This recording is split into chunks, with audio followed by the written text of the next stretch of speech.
નામ સાહેબ? કનૈયાલાલ સોલંકી સાહેબ, આપણે માછીમાર બોટે છે. અત્યારે દરિયામાં આપણે બોટો બંધ હતી ત્યારે કેટલી બોટો લાવવામાં આવી છે? દરિયામાં જે જાફરાબાદ બંદરમાં 700 બોટ છે. 700 પૈકી તમામ બોટો આવી ગયેલી. ફક્ત 4 બોટો આપણા ખલાસી માણસો સહિત અને 1 બોટ ખાલી બોટ એમાંથી માણસોને રેસ્ક્યુ કરેલા છે. એ બોટ દરિયામાં છે. બાકીની 4 બોટ 2 શિયાળ બેટની અને 2 ખારવા સમાજની જેને એન્જિનો બંધ પડેલા હતા. કોસ્ટગાર્ડે એ લોકોની સાથે એક સહકાર આપી અને કોસ્ટગાર્ડે એની સાથે રહી અને સાચવેલી હતી.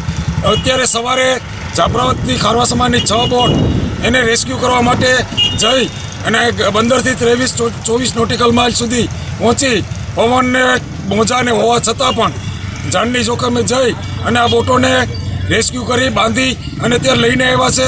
અને બંને બોટોની અંદર 8 ખલાસી છે. આ તમામ સલામત છે. અને બાકીની 2 બોટો પણ જે બંધ હતી એની અંદર 1માં 9 ને 1માં 10 ખલાસી હતા. આ પણ સલામત છે. હવે હાલમાં જાફરાબાદ બંદરની એક પણ માણસોવાળી બોટ એક પણ નથી રહેલી. એક ખાલી બોટ દરિયાની અંદર છે. ફક્ત અમને નુકસાન એ છે કે જે 3 બોટો દરિયાની અંદર ડૂબી ગઈ છે એમાં 11 માણસો અત્યારે લાપતા છે. એનો કોઈ પત્તો મળેલો નથી. ભગવાન કરે અને આ માણસો પણ અમને જીવંત મળી જાય એવી અમારી કોશિશ છે. હાલમાં પણ કોસ્ટગાર્ડ ત્યાં તપાસ કરી રહી છે.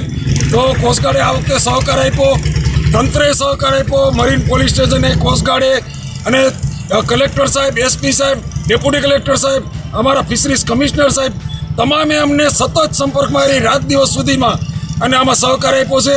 તો આ તકે માછીમાર સમાજ વતી હું એમનો પણ આભાર માનું છું કે આવા સમયે એમને ઉપયોગી થયા ને અમારા ભાઈઓ સારી રીતે સારી પેઢે ઘર સુધી પહોંચી ગયા છે.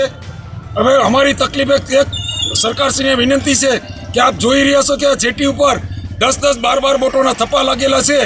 તો વહેલી તકે અમારી જેટી મંજૂર થાય એવી સરકારશ્રીને વિનંતી છે.